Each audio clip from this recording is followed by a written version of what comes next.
Amar, your hand is up there. Could you please specify your query? Okay, मी बोलत होतो पण speaker off होता माईक. Okay, sorry. मला एक 6 नंबरची स्लाइड होती सर पीपीटी मध्ये. हम्म, त्याच्यात हम्म, एक बिग डेटा म्हणून होतं त्या हम्म, पीपीटीवर. हम्म. तर ते सध्या आता ते त्याच्याबद्दल माहिती करायचं नव्हतं का सर? ओके, एक्सप्लेन करतो. ठीक है. Just give me some minutes, couple of minutes दे दीजिए. Let me in all other people's and then we'll start.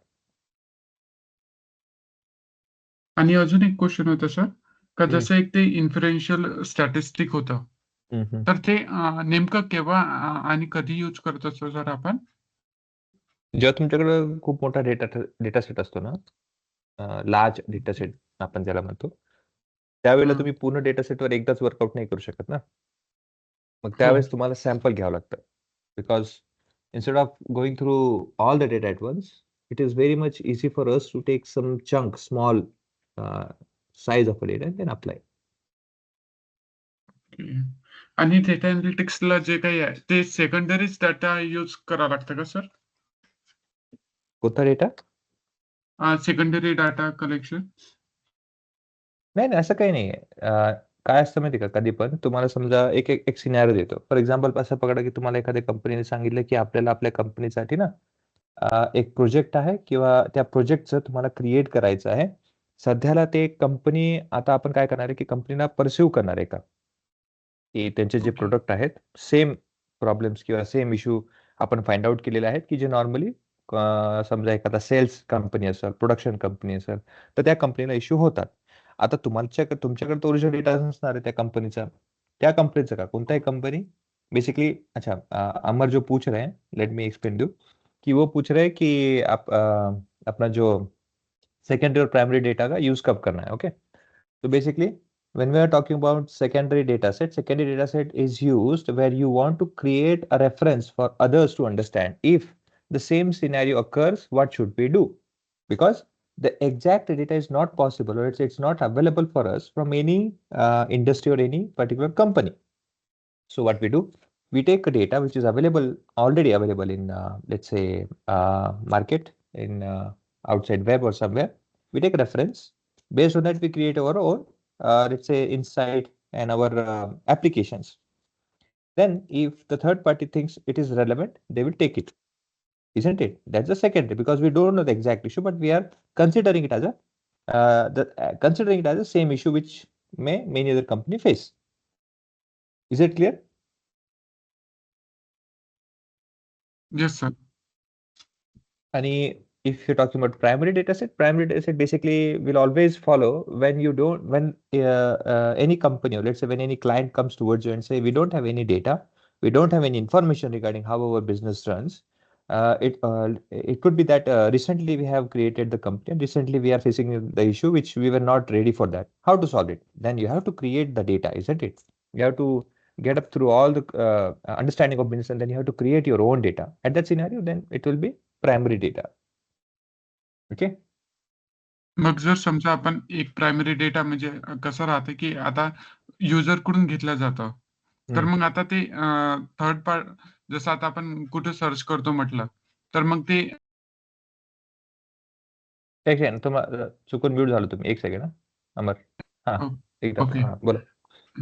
जसं आता तुम्ही म्हटलं होतं प्रायमरी डेटा सेट, तर हम्म, प्रायमरी डेटा सेट आपण युजर कडून प्रॅक्टिकली फर्स्ट टाइम घेतलं जातं. तर मग आता कंपनीकडून जर घ्यायचं असलं, तर मग प्रत्येक युजर कडून जातो का आपण? नाही, प्रत्येक युजर कडनं का जायची गरज आहे? प्रत्येक युजर कडनं म्हणजे specific just consider that if your client is there, you'll ask the client directly na. You may have to work on different projects, but for every project it will be only one client. Multiple client would not be for let's say one project na. हो.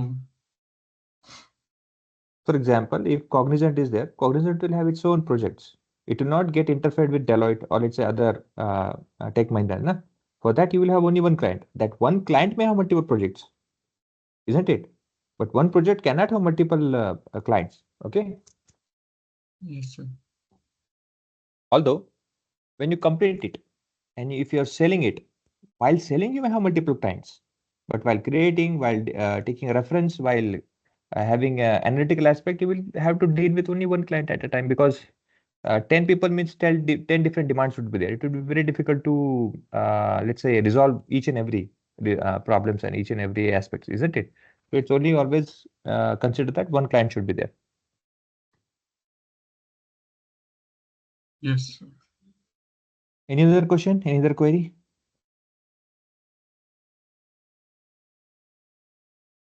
Okay, so Amar ने एक point निकाला है जहाँ पे, हाँ अमर बोलिए. आणि अजून एक होतं की जे इन्फरेन्शियल स्टॅटिस्टिक होतं त्याच्यानंतर अजून 3-4 स्लाइड्स होती सर. माझा सेकंड डेच आहे. Okay.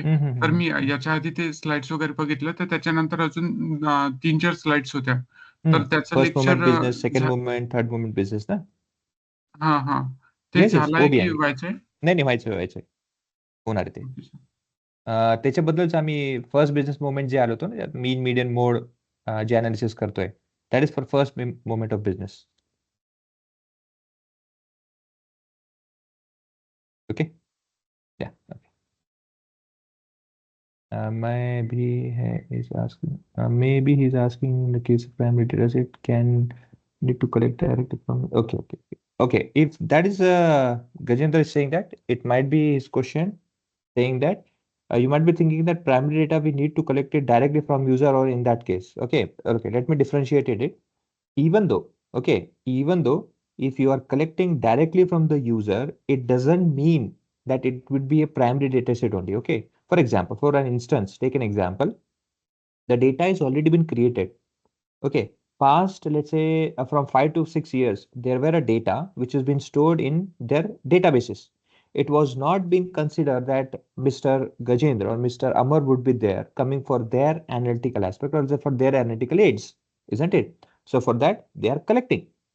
They are not knowing that what problem might come in future, but they are collecting the data. So there you are not intervened in that particular process. You were not involved. There were no concerns of your aspects. Okay, but still they are collecting. Then what you are doing, you are taking that data as a reference, and then you're building up your apps, your resolutions, your sheets, your insights, your visuals, all that based on that data which was already available. So in that scenario, it is secondary data only. Whereas if any particular person comes to you and asks you to please help me out, since I don't have a particular data, or I don't have enough data, or let's say you have gone through their data set, but you found out that there are no particular information which is available in a data set that will help us, then what you will do? You will have to create the data, isn't it? That may be dependent data, that may be derived data, but you have to create it. Then while creating, you, your team, and their team may also get involved. But since when created data will be available, or that will be with you, it is where you were involved. You had selected what type of data should be there, what type of methodology should be there, isn't it? So that data is called primary data. Is it clear now?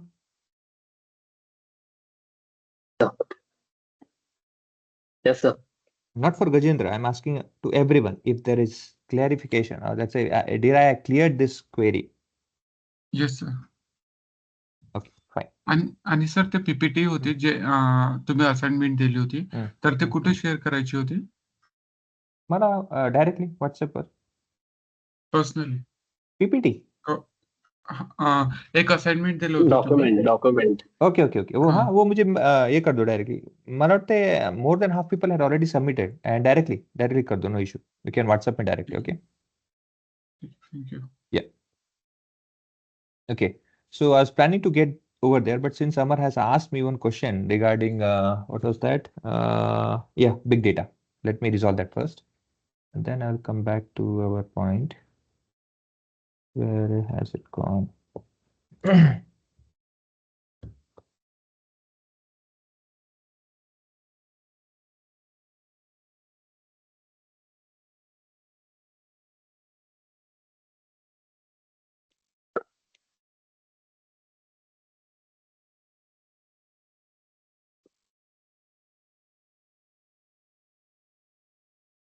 Same.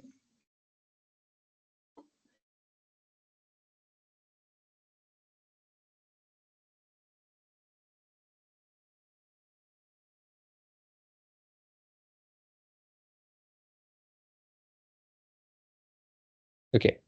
So as there is also one point, Amar has readily said it properly that yes, there is something that we have left, and that is big data.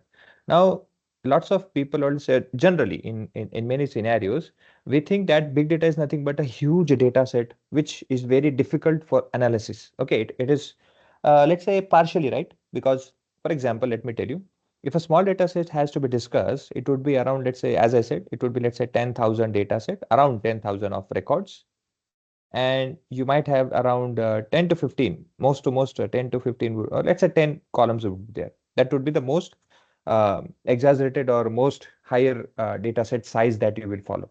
Within this, it will be completed. That is small data set. Okay, small data set. When we say medium would be around, let's say, between 1 lakh would be records would be there. And then around 15, okay, 15 to 20 columns, max to max 15 to 20 columns would be there. So it will be wrap up around this only. But when we say large data set obviously will have more than 1 lakh, which may have to go up to 10 lakh records also. And it will surely have more than 21 to 30 columns. It will have, okay, easily. It will be very general for having 21 to 30 columns for that data set. That type of data set is called large data set. Okay, now we have one data set which is called sample superstore, but it lies in between this medium because it has 10,000 of records but have huge column which is around 22 to 23 columns are there. So it is there. Since it is carrying a small record, so that's why it has been in a medium. Okay. Anyhow, that is not concern. The concern is that how we are going to differentiate between big data and that. Because in normal way, we can say that, okay, this large data set is nothing but a big data. No, it is not big data. It is not big data. It is simple a large data set. It is not a big data issue. Now, how to differentiate it? The differentiating point is that you need to understand the, let's say, vital points that differentiate between large data set or let's say any data set with reference to big data. Whenever data is saved or whenever data is generated or been, let's say, transformed from one source to another or let's say one place to another, it follows with 4 V's. Normally, it is called 4 V's or sometimes it is called 3 V's also. So anyhow, there are V's concerned with that. That is the whole thing that I want to conclude with. So if you're following with volume first, then if you're following with variety and velocity and veracity, what does it mean? The thing is, whenever we talk about volume, for example, we take YouTube as an example. The volume of the videos that are generated, it is very, very huge, humongous. It is very huge. Okay. There are lots of people who have started YouTube. They will be recording and sharing it. It will be, let's say, people who are already been there, who already have demonetized. They might be there. People who are doing for their entertainment and so on and so forth. So it is a huge volume. It's a large volume over there. Okay. Again, that volume may contain videos. That volume may contain MP3. That volume may contain image. That volume may contain a PDF. That may contain anything. It may contain anything. So again, it's a variety. It is not specified that it should be only video. It could be audio. It could be anything. Anything you say it will be there available, isn't it? So with a huge, humongous volume, it has a huge variety, isn't it? With that variety also, the speed of videos which have been generated or the videos that have been uploaded, it's very fast. Its velocity is huge, isn't it? Instantly, at 1 minute only, you will have thousands of videos being bombarded.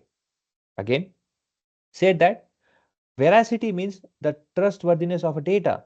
We cannot say that, okay, the data which has been provided will have the same information or same influence or will have same, let's say, information carrying around or throughout the video. Okay. One video which has been generated original may have its copy 1,000 times, and that copy would also have different let's say approach or different methodology of demonetizing, isn't it? Some may use let's say animation, some may use cartoons, some may use voiceover, and there are lots of them. Memes is one of example.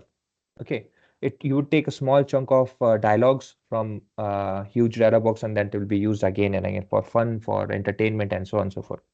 That is called V velocity, that is called V second variety, velocity, volume, and veracity.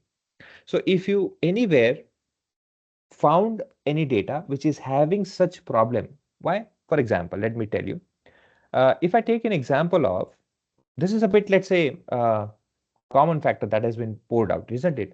If I had to say in real life where this is been applied, is there any scenario where real life data is available? Yes, there is. Let me show you that also. Instantly, I'll make it up over here. Um,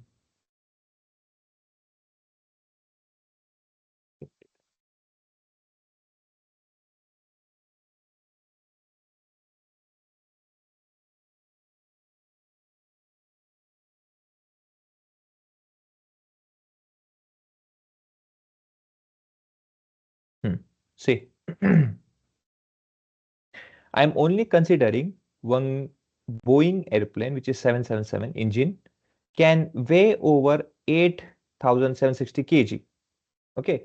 Now this, see, with this, when engine is started, from start to the end, because see, it will have to travel from A point to B, isn't it? It will have to travel like this, and then it will have to get back from that point to this point. So way back and forth would be there. In that, one engine, okay, you have 3-4 engines in a vehicle, or let's say in an aeroplane, but right now we are talking about one particular engine only. So if you consider that, how much data is been generated? 20 terabytes of engine data per hour. If there's a travel of one from A point to B point, if there is 6 hours of traveling, you'll find that for every hour, 20 into 6, 120 GB, not GB, it's a terabyte, TB. Terabyte of data has been generated for only 6 hours for one particular journey from one point to another. If you have to get back again, it will create 12 into 2, 240 GB, TB of a data. Now just understand that, how is it possible for me to save this data? Again, why I'm saying that, it's not data like, okay, the structured data is provided table, and no, it is not like that. Because when we are connecting or when we are understanding engine analysis, or let's say engine information, you may have graph, you may have voice, okay, you may have to calculate heat, you may have to calculate load, you may have to calculate drag means air resistance, you may have to calculate lots of things around that, temperature, fuel coming in, coming, and all, or lots of data is there. How will you let's say store data? That's storing a data. If you are talking, let's say, let me use my laptop. Your laptop would, let's say, again, my capacity of a particular laptop that I have is having capacity of 256 GB of data. Okay, SSD. Again, what I will do, I'll go for 1 TB max. Okay, now here we are talking about 120 TB. It's not about 1 TB. Here it is 120 TB. How many laptops you would require? Isn't it? And that also, it is for 6 hours only. For the data will be available for 6 hours of traveling only. Then, if you have to analyze this, you will have to take around 12 laptops, not 12, 120 laptops would be required. And again, while coming from that point back to the initial stage, again, there will be data. Now, to maintain this data, it's not about storing only, it's about maintaining the data also. How will you maintain that data? Where will you store it? And for how many time you will store it? That is also a huge challenge. That's why whenever we talk about big data, you should always look over 4 V's. If the problem is following that 4 V's, it is for which sure it is big data issue. Is it clear for everyone?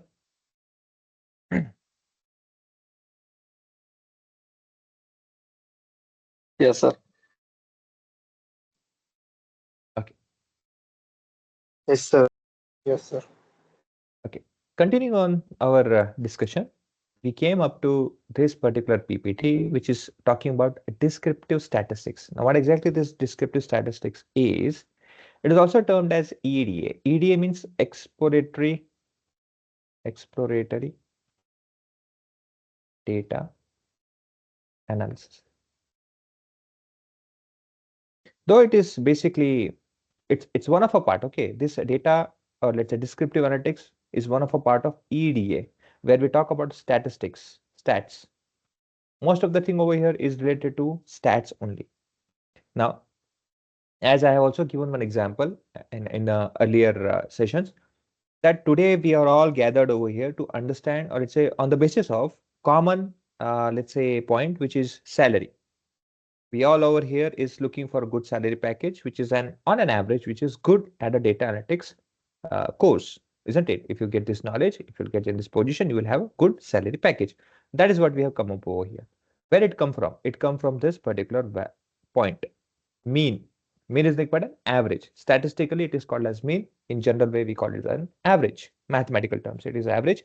In statistical way, it is mean. So that's why we are all here considering this mean value, which is being able to get through all of us in one place.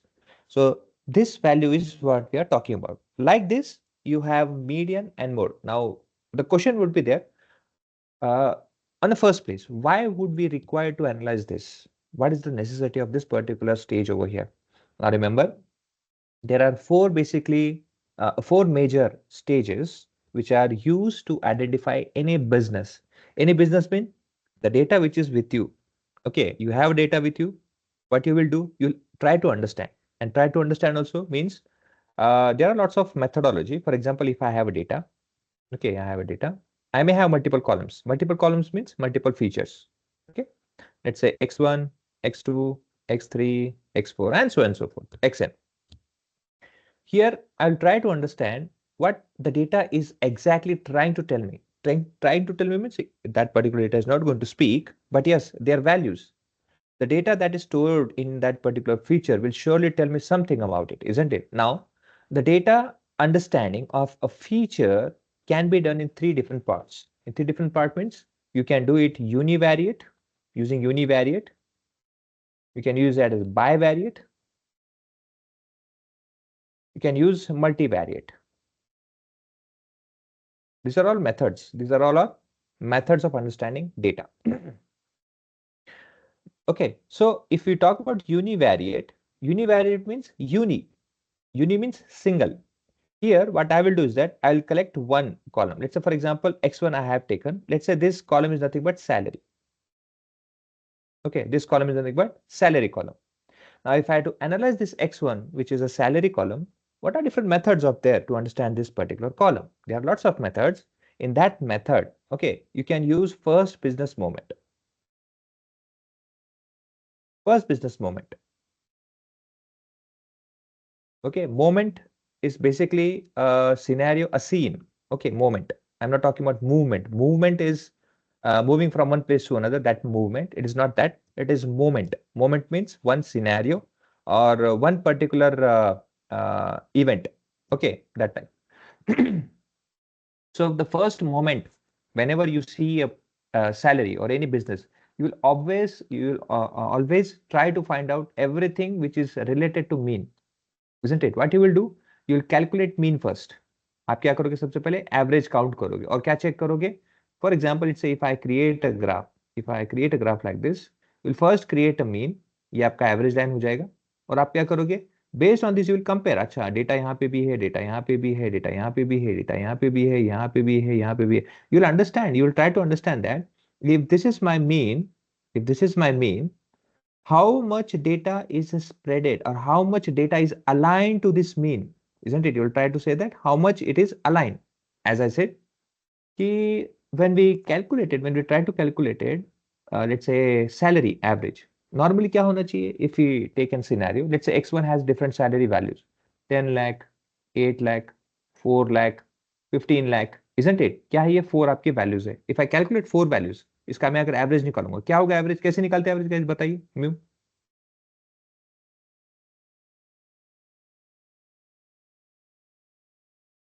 Sum of चारों का numbers चारों का divided by count.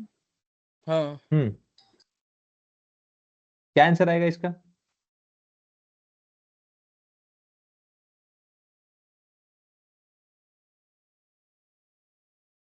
Do 9.25. 9.25. Okay, ये आपका answer है. Okay, please एक बार verify करना. मैंने जस्ट 37 थोड़ा रफ आंसर किया है, कंफर्म कर लीजिएगा. But anyhow, if this answer is there 9.25, अब आपका क्या था? एक्सपेक्टेशन की ये आपका एवरेज है ना, this is your new average salary, it means that everyone should get this, सबको तो यही मिलना चाहिए एवरेज का है तो। बट आप देख सकते हो ये 9.2 आपके कहीं पे भी नहीं है, यहाँ पे अलग है, यहाँ पे बंदा अलग है, यहाँ पे भी अलग है, यहाँ पे भी अलग है। तो जो हो क्या रहा है इसके साथ में, भाई डेटा के साथ में हो क्या रहा है, there is no one who is this, who has achieve this value, but yes there are people who are above this and there are people below this. Now if I point this particular chart in our line, let's say I have to get it one proper way. Okay, let's say if I plot these values in our chart, how would it let's say view, isn't it, how would it look like?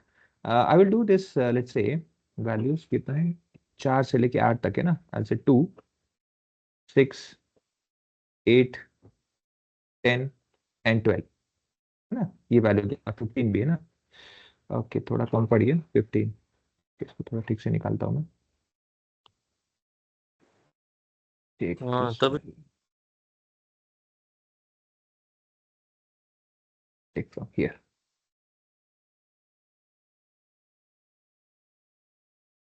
So 2, 4, 6, 8, 10, 12, 14, ठीक सम 16 है और 4 है ना records, 1, 2, 3, 4, 5 extra रखा है। Now if I have to plot this values in our visual, ये देखो कैसा आएगा। फर्स्ट ऑब्जर्वेशन का कितना है, 10 लाख, कहाँ पे 10 लाख है, यहाँ पे, I'll put mark here। फिर उसके बाद में कौन सा है, 10 लाख के बाद में 8 लाख है, 8 लाख कहाँ पे आएगा, 8 लाख ये सेकंड का यहाँ पे आएगा। ओके फिर उसके बाद में फोर्थ है, फोर्थ का आएगा ये थर्ड यहाँ पे। फिर उसके बाद में 15 है, 15 would be at that somewhere over. Now if I had to let's say, अब मैं क्या करूंगा, जो हमने यहाँ पे कैलकुलेट किया है, ओके मीन कैलकुलेट किया है ना, let's say I plot that mean line which is 9.25, सो यहाँ पे तो बीच में लाइक दिस। अब आपको ये पता चलेगा कि if we analyze, let's say if you try to understand the distribution of data, you'll find that this data over here at this line, you'll see that there is one value which is far away, far below, and there is one value which is far above a rest. We'll see that the data which is following is only 2 point which has been clearly, let's say near to that point, which is 8 and 10 only. Otherwise एक है 4 जो बहुत ही नीचे जाता है और एक है 15 जो बहुत ही ऊपर जाता है, isn't it? तो क्या ये नॉर्मल डिस्ट्रीब्यूशन या फिर क्या ये अच्छा डिस्ट्रीब्यूशन है क्या?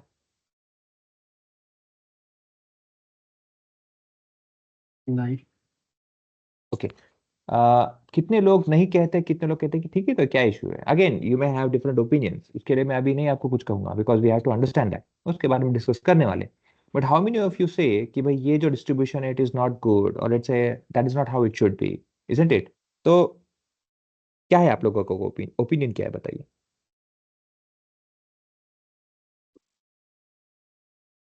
नॉर्मल स्कूल डिस्ट्रीब्यूशन, हम्म नॉर्मल डिस्ट्रीब्यूशन है, अच्छा अच्छा है नॉर्मल मतलब। Distribution, okay okay others? Normal normal है सर। ओके ठीक है।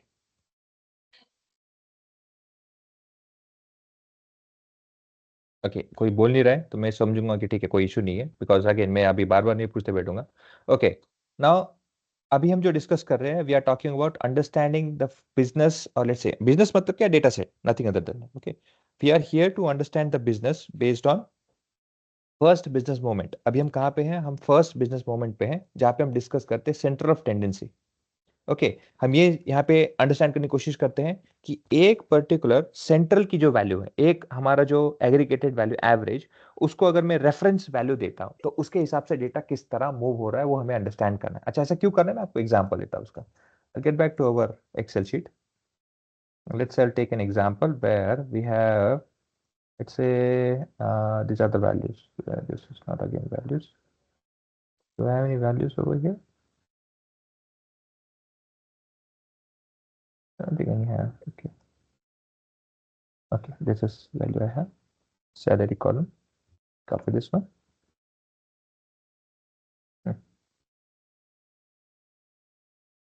Okay. Right now I have a salary column. Okay, this is what we have. Now based on that we are going to understand that how business is being understand. Again जैसे मैंने आपको कहा था business understand करने के लिए आपके पास different different methods होते हैं.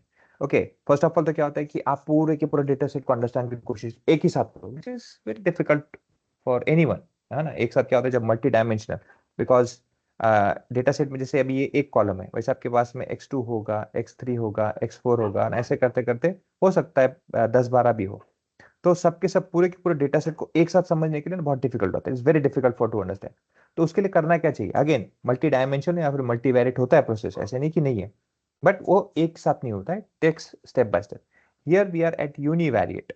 Here we are talking about univariate methodology. Univariate मतलब क्या एक टाइम में हम एक ही कॉलम के बाद डिस्कस करेंगे. उस कॉलम के हम पहले समझेंगे कि वो कॉलम क्या रहा है what exactly those values are there why it is there isn't it. ये हम पहले समझेंगे.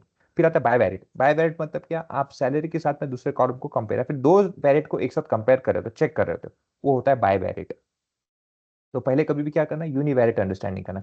एक एक कॉलम को पहले अंडरस्टैंड करो कि आपका हर एक कॉलम क्या कह रहा है. अभी के लिए मैंने क्या किया उसमें से सेल्स ओके या सैलरी जो भी आपको लगता है मैंने उठा के यहाँ पे रख दिया है.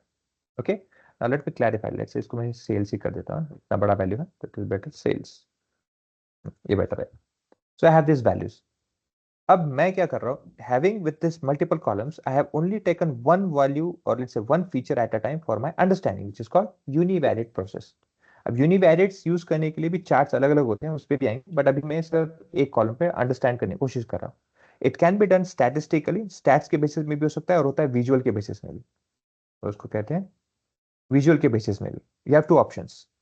When we are talking about stats it will include mu median mode, standard deviation, all aggregate functions which are available will be considered within stats. When we talk about visuals, it comes with EDA, exploratory data analysis, where you have different charts for understanding what exactly and how the data has been spread. है ना वहाँ पे charts involved होता है. Okay, now we'll first understand stats and then we will go for visualizations with the same process. So when you have a data like this, sales, अब sales में तो बहुत सारे अलग वैल्यूज है. अब इस सेल्स को समझने के लिए अंडरस्टैंड करने के लिए हमारा फर्स्ट अप्रोच क्या रहेगा will first understand by comparing each and every value with mu. Okay अच्छा म्यू से क्यों करना है is it clear for everyone क्यों करना है म्यू से guys. No, sir. Yes, sir. हाँ नो सर से क्यों करना है वो बताइए. Okay no sir. ठीक है. See the concern is when I have this average value है ना जब मेरे पास में एवरेज वैल्यू आ जाता है तो उसके लिए मतलब क्या है फॉर एग्जांपल जैसे मैंने कहा था कि अगर मेरे लिए ये विजुअल है ना. अब मुझे बताइए आपकी कोई वैल्यू यहाँ पे हो सकती है आपकी एक वैल्यू यहाँ पे हो सकती है कोई यहाँ पे हो सकती है कोई यहाँ पे हो सकती है ऐसे मल्टीपल ऐसे प्लॉट हो सकते हैं. अब आप मुझे बताइए ओके कि फॉर एग्जांपल अगर ये एक अगर जस्ट डेटा क्रिएटेड है आपको ये कैसे पता चलेगा कि हाँ भाई ये वैल्यू अच्छा परफॉर्म कर रहा है कि नहीं ये वैल्यू अच्छा परफॉर्म कर रहा है कि नहीं ये वैल्यू अच्छा परफॉर्म कर रहा है कि नहीं कैसे डिसाइड करोगे आप कैसे पता चलेगा आपको. एवरेज निकलने के बाद mean. Okay so saying that first we will take an value for the reference. इसका मतलब क्या हुआ आपने एक बेंचमार्क आपने एक वैल्यू डिसाइड किया जिसके साथ में रेफरेंस में कंपेयर करूंगा ना. करेक्ट है.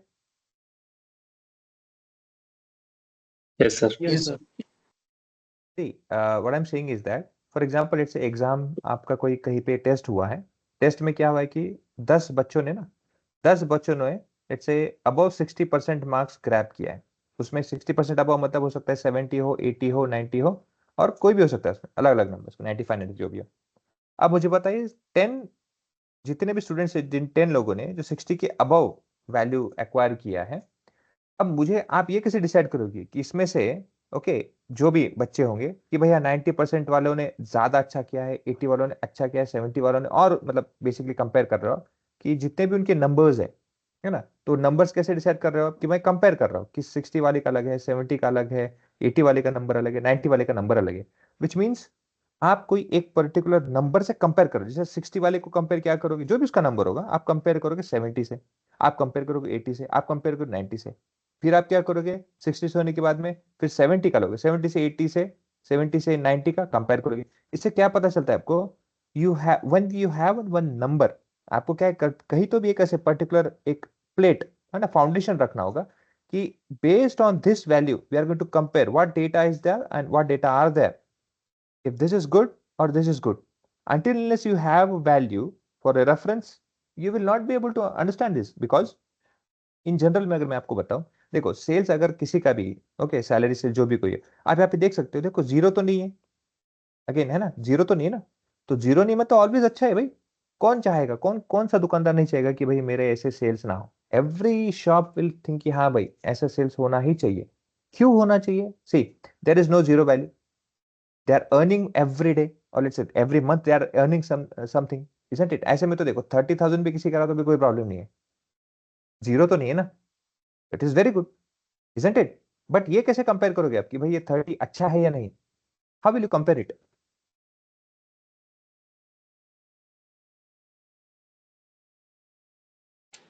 सर एका बेस व्हॅल्यूला कम्पेअर करून एग्जैक्टली अब बेस वैल्यू क्या क्या हो सकता है? हाँ वो बेस वैल्यू क्या हो सकता है बताओ आप। Average. ॲव्हरेज सिर्फ एवरेज एक ही है? नाही सर, पण ॲव्हरेज म्हणजे Median and mode. ओके और क्या हो सकता है?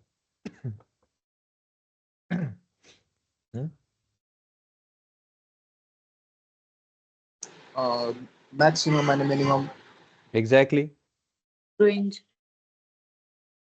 Exactly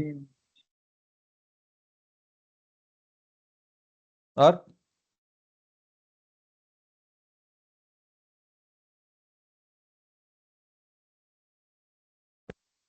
High and low. Count. Count. High and लो. हाँ max and minimum goes for same ना, जैसे ग्रेटर स्मॉलर बिगेस्ट स्मॉलेस्ट है ना, that is with same max and minimum. Okay so देखो आपको तो अभी समझ में आएगा कि सिर्फ एवरेज वैल्यू नहीं है, हमारे पास में बहुत सारे मल्टीपल वैल्यूज होते हैं, बहुत सारे अलग अलग तरीका है कंपेयर करने के लिए। क्योंकि अगर सेल्स में देखोगे तो ये सेल्स में क्या हो सकता है, मिनिमम एक वैल्यू हो सकती है कि भाई उस मिनिमम वैल्यू से नीचे नहीं जाना चाहिए, नहीं तो क्या हो जाएगा भाई, मेरे को जॉब, मेरे को क्या बिजनेस बंद करना पड़ेगा, लोगों के पेमेंट नहीं निकलेंगे, lots of issue would be there. But do we have to take everything with minimum? Because again minimum मतलब क्या हुआ, आप उस मंथ का, उस पर्टिकुलर ईयर का सेल्स का आप देखिए मिनिमम वैल्यू डिसाइड कर रहे हो, but that value is not constantly happening ना, दैट इज सम टाइम और it's very rare to happen in that scenario. आप अगर उससे कंपेयर करोगे तो क्या होगा, everything will look good, there will be very few values which will be let's say below और अगेन मैं आपको एक बता दूं, जब आप किसी भी डेटा सेट में कंपेयर करते हो, ओके किसी भी डेटा सेट को, जैसे फॉर एग्जांपल जैसे आपने यहाँ पे सैलरी करी हमने यहाँ पे इस डेटा सेट का, अब मैंने क्या किया, इसका मिनिमम वैल्यू ले लिया। अब मिनिमम वैल्यू मतलब क्या ले लिया, मतलब क्या ये इसको रिफर करेगा। अब मुझे बताइए जब मिनिमम वैल्यू से कंपेयर करोगे इसके नीचे कौन सी वैल्यू दिख रही है आपको, दिख रही है क्या कोई? No, sir. Nice. तो ऐसे केस में तो सभी अच्छे हैं मेरे लिए, everything is fine, Yes. Everything is performing phenomenal, but is it the true? No it is not. Again आप बोलोगे सर मैक्सिमम से चेक कर सकते हैं, ठीक है मैक्सिमम भी कर लो, सेम 1,50,000 से ऊपर कोई नहीं है। Again Yes. फिर आप बोलोगे रेंज, रेंज से भी क्या होगा, उनका डिफरेंस निकलेगा। अब डिफरेंस में भी आपको पता चलेगा कि that difference will not be a particular way to compare it, क्योंकि उसमें भी क्या है, एक वैल्यू डिसाइड होगी जो डिफरेंस बताएगा। दूसरा, अब होता क्या है, तो ये जितने भी एग्रीगेट फंक्शंस है, जैसे रेंज है, मैक्स है, इन सब का ना कुछ इंपॉर्टेंट होता है। इन्होंने जो स्टैटिक्स लोगों ने जो ये वैल्यूज को बनाया है, इन्वेंट किया है, हमें परफॉर्म करके दिया है, टेस्ट करके दिया है हमें यूज करने के लिए। every aggregate function or every aggregate value has their own importance and their own logics where we have to understand कि कहाँ पे उसे यूज करना है।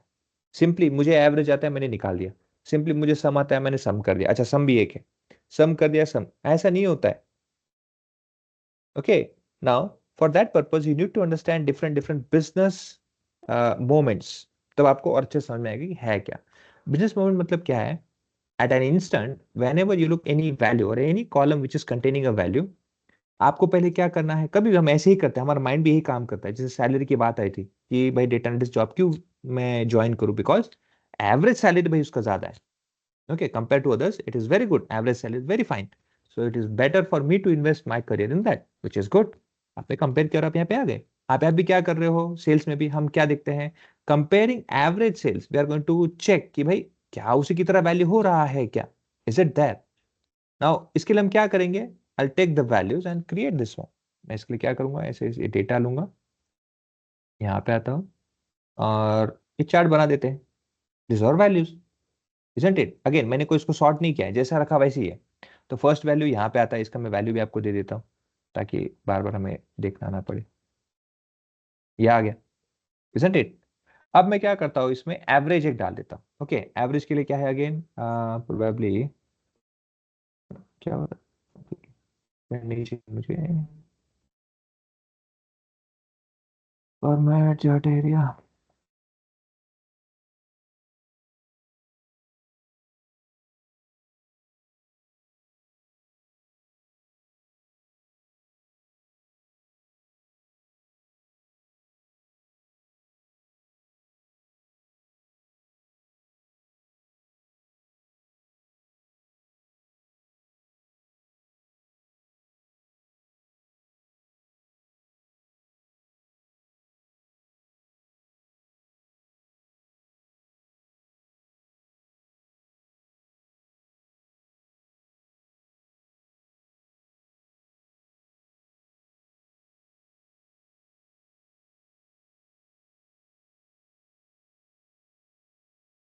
हम्म, हम्म।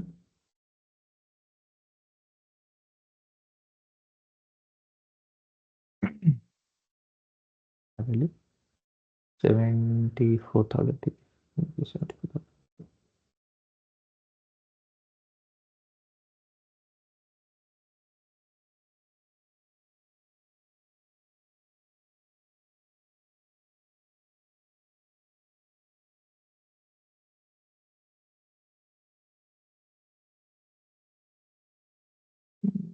पॉइंट आएगा, नहीं लेगा वो, ठीक है, this not take.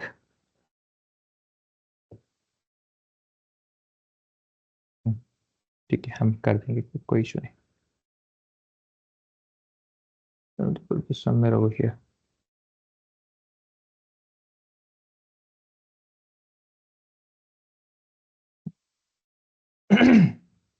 Now stand this, ये आपका हो गया म्यू। आप क्या कर रहे हो यहाँ पे, with reference to this mu which is 74,000, ये अभी अजम्पशन के लिए पकड़ लो, इट्स नॉट एक्जैक्टली 74 समथिंग कुछ तो भी, बट कंसिडर कर लो कि ये 74,000 अपना वैल्यू है।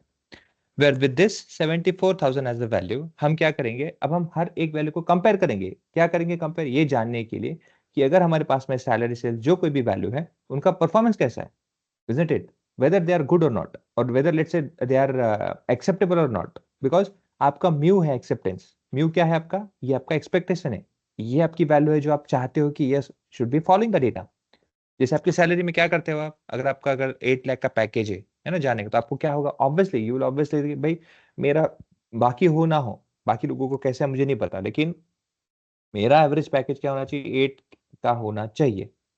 9 मिलता है अच्छी बात है, 10 मिलेगा चलेगा, लेकिन 6-7 नहीं चाहिए कम, इजंट इट। सो कम वाला भी नहीं चाहिए, ज्यादा वाला भी नहीं चाहिए, आई स्टे इन दैट कि भाई मुझे 8 तो चाहिए ही चाहिए मिनिमम। ये आपका एवरेज होगा। तो अगेन जब आप चाहते हो कि वो वैल्यू मेंटेन रहे, तो यहाँ डेटा सेट में भी वो वैल्यू मेंटेन होना चाहिए, because if you see you have 74,000 as an average, isn't it, ये आपका एवरेज है। तो हर एक वैल्यू प्लानिंग, क्योंकि आपका प्लानिंग क्या है, to achieve this goal on an average, हर रोज का मेरा जो सेल्स है, फिर हर मंथली जो भी मेरा सेल्स है या फिर सैलरी जो भी है, इस अमाउंट का होना चाहिए। बट रियल लाइफ जिसमें मैंने कहा था, जो आप प्लान करते हो रियलिटी में होता है क्या, नहीं होता है, it will always let's say throw something that is unexpected, isn't it. तो ऐसे केस में क्या है, आपका यहाँ पे 80,000 आता है, आपका यहाँ पे 1,50,000 का भी होता है, 50,000 होता है, 60 होता है, 30 होता है एंड 75 होता है। अब आप ओवरऑल देखोगे तो on upper side you have 3 records and below you have 3 different records, isn't it. अब आप देखोगे ना, so this data is good, but only because of this one data, which is 1,50,000 over here, which is not good. Overall, if you'll see, most of the data which are around this are following your plan, isn't it? ये सब के सब चीजें क्या है, आपके plan के according ही हो रहा है। इवन 30 में थोड़ा नीचे है, नहीं होना चाहिए, isn't it? But anyhow, this 1,50,000 is very occasional. Okay, no, sorry, not occasional, very rare, isn't it? All those data are general, occasionally, which is happening over here, which is fine.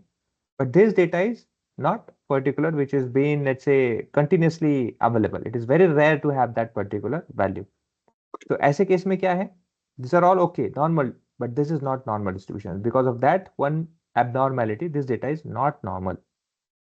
Okay, normal data क्या होता है? I'll explain that, standardize and explain further also, because हमारे data set में है skewness आएगा बाकी time पे. But anyhow, this data is not normal because there are values which are not following this particular line.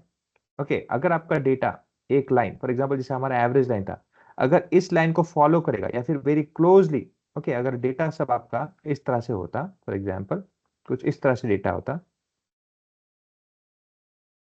इस तरह से, तो नॉर्मल होता. But it is very much visible that it is not normal. Is it clear guys? Yes, sir. Yes. Yes. Yes. Yes, sir. Okay, तो अभी आपने क्या understand किया कि जब कभी भी हम म्यू, ओके, या फिर कोई भी एक पर्टिकुलर फर्स्ट बिजनेस मोमेंट में हम कंपेयर करते हैं, तो जैसे हमने कहा था एवरेज हम फर्स्ट कभी भी देखते हैं, फिर उसके बाद में आपके पास आता है मीडियन और दूसरा है मोड. अब आप ये सोच रहे हो कि सर हमारे पास में जब म्यू है तो ये बाकी का ऑप्शन क्यों दे रखा है, और जब म्यू से काम हो जाता है तो दोनों का क्या करना है और कहाँ पे करना है. Let me tell you one example. In real life, you will always have one of a data which is like this. Okay, these are called outliers. These are called outliers. Outliers are nothing but extreme values.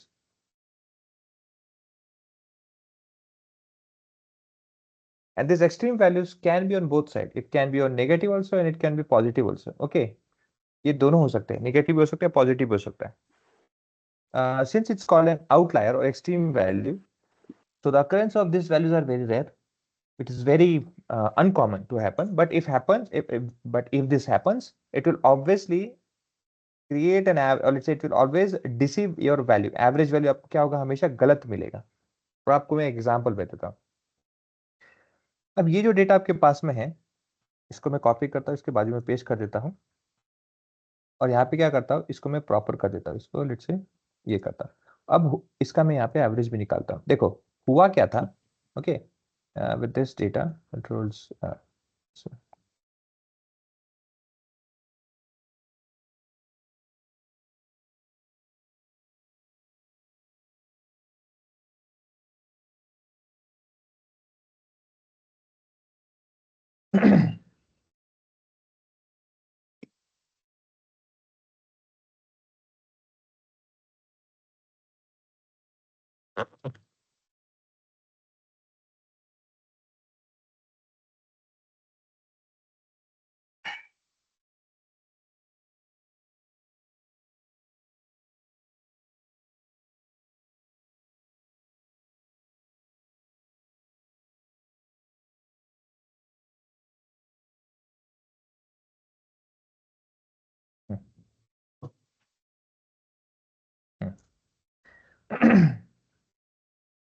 अभी एक average है आपका. Okay, जो first हमारा sales का है ये से रेफर करता है, और जो बाद का सेल्स है ये इसको रेफर करता है.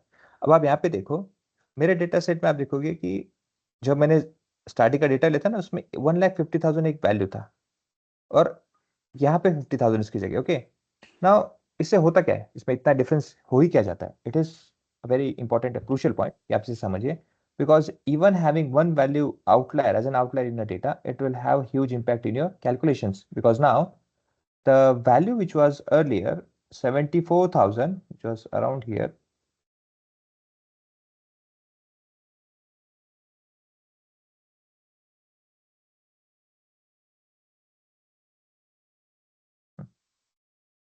and now we have 57, which is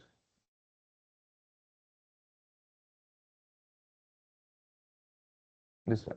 See, this is mu and this is mu. Now if you look over here, one value which is an outlier in your sales data, which is very rare and which is very uncommon to happen. Okay, in very rare occasion this could happen, but it is there. So if data is there, तो उसके वजह से क्या होता है, आपका जो mu का वैल्यू है वो ज्यादा आ जाता है. Why it is happening? Because it is getting attracted, it is getting towards 1,50,000, उसके तरफ ज्यादा खींचा जाता है. Whereas when you have 50,000 in a data which is normal, you will find the data is of 50,000, 57,000. दोनों में डिफरेंस देखो, it is around 20,000 का डिफरेंस है उसमें। Okay, now because of this you will find that आपका जो mu है, okay, जो आपका म्यू है यहाँ पे 74 है, जो आपका यहाँ पे 50 है, ये दोनों देखो चेंज हो रहा है।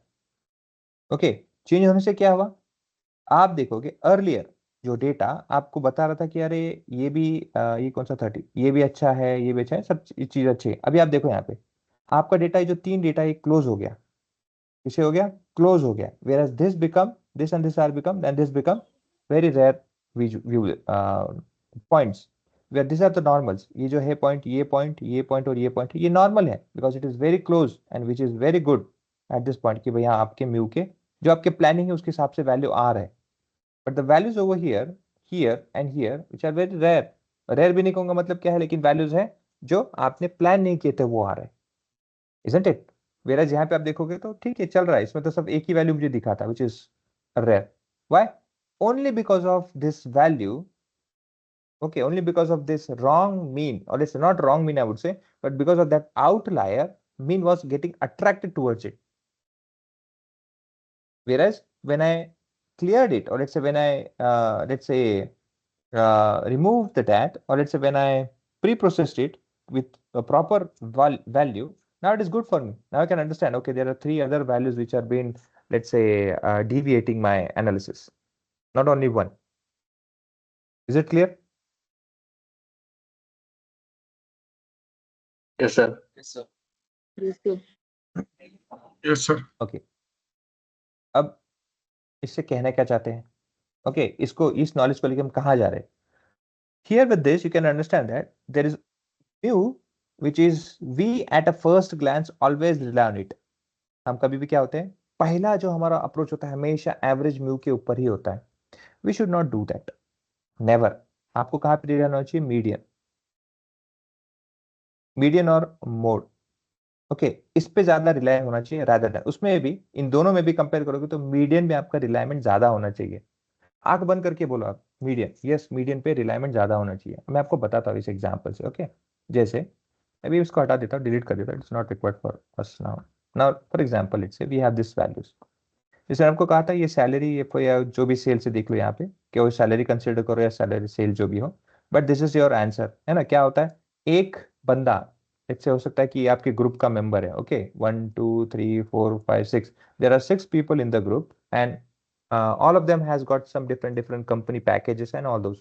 One person was there who got 1,50,000, which is very rare to happen, or let's say to get that. We thought 75,000 would be the max, or 80,000 would be the max, the person who will get that. But there is one person who has got 1,50,000, isn't it? Which is very rare. तो ऐसे case में क्या है, वो outlier है। Because of that क्या हो गया, जो आपका पैकेज का था, ओके, जो अंडरस्टैंडिंग था, वो क्या होगा, इतना बढ़ गया। वेयर आप सेल्स में देखो तो क्या है, सबके सब नॉर्मल है वैल्यूज, ओके, सबके सब क्या है, very it's close to each other, उतना नहीं है बट ठीक है, एनी हाउ 57,000 के आसपास है, जो एवरेज का था उसके पास में ही सबके सब वैल्यू आपको पास में दिख रहे हैं। ओके, नाउ प्रॉब्लम क्या होता है, ये मीन और ये जो डिफरेंस है मीन और मीडियन में, सॉरी मीन में, ये क्यों होता है, because of one value which is outlier. अब अगर मैं instead of taking average if I take a median, तो क्या सही रहेगा, yes it will be there. Let me give an example. I'll copy this value again. Let's say इधर आता हूँ,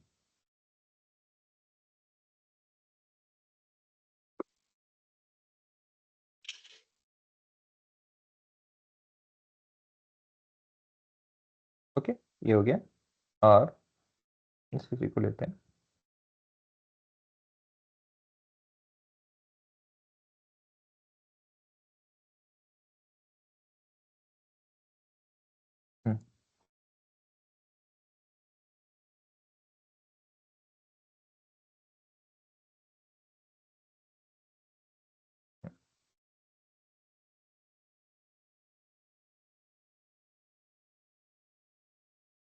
ओके। अभी मैं क्या करता हूँ, देखो इसका ना मीडियन निकालूंगा, okay, is equal to median, function है मीडियन, डायरेक्टली मैं आपको बताता हूँ कैसे करना है उसका यूज। ये आ गया मीडियन 55,000। अब देखो मैं यहाँ पे क्या करता हूँ, जैसे मैंने कहा था ना कि हो सकता है कोई आउटलायर हो। अब हो सकता है लेट से किसी को 1,80,000 मिला, ओके, हो सकता है, या फिर ऐसे भी हो सकता है एक सेकेंड। हेलो।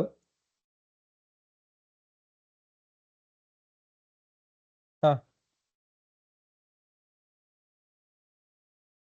नाही तो आजचा डेमो आहे ना, नाही नाही आजचा डेमो आहे ना, डेमो असल्यामुळे काही प्रॉब्लेम नाही. तुमचा तो ग्रुप वगैरे तयार होणार ते नंतर आहे ना, त्यामध्ये देऊन टाका काही issue नाही. हा येस येस येस, काही प्रॉब्लेम नाही. हा हा ओके.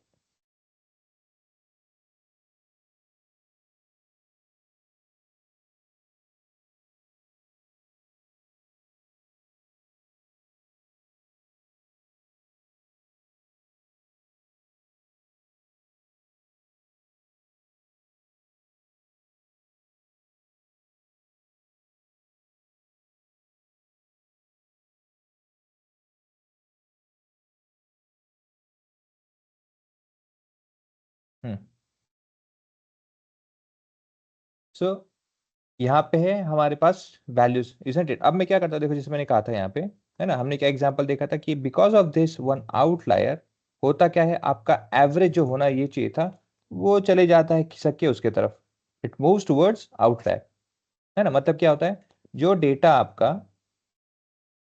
एक्चुअल में यहाँ पे ऐसे एवरेज आना चाहिए था, वो क्या हो गया, because of that one value वो क्या हो गया, शिफ्ट हो गया है अबव, इजंट इट? ये क्या है, योर ओरिजिनल, ये क्या हो गया आपका, शिफ्ट हो गया.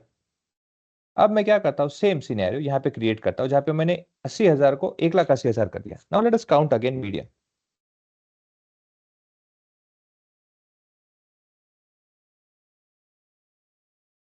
अरे ये तो वही है ये वैल्यू, मतलब क्या हुआ, even though if you will have outlier in your data, आपका जो ये जो लेट्स से म्यू के लिए मीडियम कहूंगा मैं, मीडियन, ये जो आपका मीडियन वैल्यू है जिसके बेसिस में आप कंपेयर कर रहे हो अदर वैल्यूज को to understand how the sales is been perform और how salary is been given, isn't it? क्या आप कंपेयर कर रहे हो ना वैल्यू को, तो ये चेंज नहीं होगा.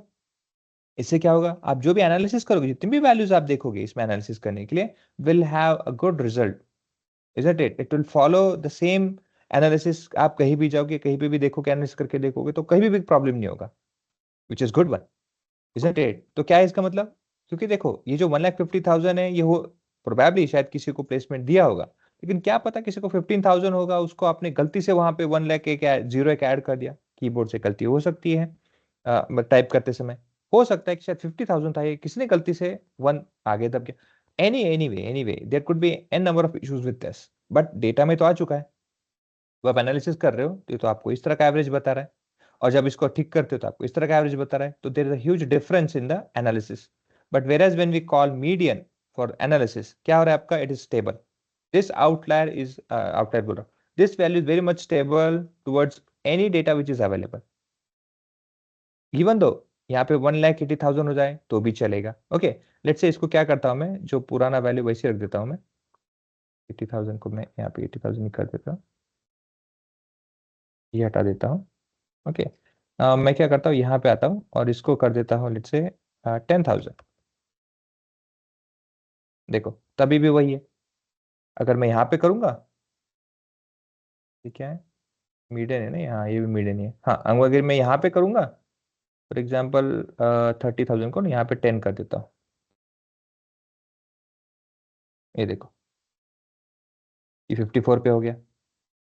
मतलब क्या हो रहा है, for every value which is there it has affect over there, हर एक वैल्यू का क्या यहाँ पे इफेक्ट होता है इसके ऊपर में, whereas this doesn't have that much of effect. Although आपका एक्सट्रीम साइड, अभी एक्सट्रीम साइड कौन सा है, ऑब्वियसली एक्सट्रीम साइड इसके नीचे जितने भी है ना, लास्ट में जो रहेगा वही, और यहाँ पे भी ऊपर जो भी रहेगा वही रहेगा. Whatever changes there in extreme value, okay, अगर आपका जो स्मॉलेस्ट वैल्यू यहाँ से आप माइनस में भी जाते रहो, निगेटिव वैल्यू एक साइड रहेगा, और हाईएस्ट वैल्यू रहेगा तो एक साइड रहेगा. जितना भी इफेक्ट होने दो, लेकिन क्या होना है होने दो यहाँ पे, पर क्या हो रहा है, क्या इससे कुछ चेंज हो रहा है, क्या नहीं हो रहा है, इजंट इट? मतलब 80,000 का आप 90, 1 लाख, 200 लाख जो करना है कर दो, आपका मीडियन को कोई इफेक्ट नहीं होगा. ओके, यहाँ पे 10,000 है, आप इस 10,000 के नेगेटिव 10,000 डाल दो,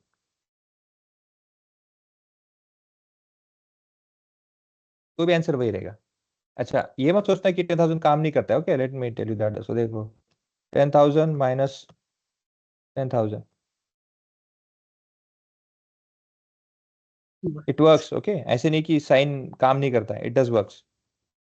ओके, तो यस, कैलकुलेशन में देखो 50,000, भले ही किसी को अब इतना देखो निगेटिव में कोई काम नहीं करता है, कोई उधारी पे काम नहीं करता है, but anyhow if there is any value which is let's say very rare, okay, किसी ने गलती से 10,000 के माइनस कर दिया, वो तो बहुत रेयर है, होता नहीं है, बट फिर भी अगर आपके डेटा सेट में कहीं से आ जाता है तो भी आपका मीडियन का जो वैल्यू है वो चेंज नहीं होता है।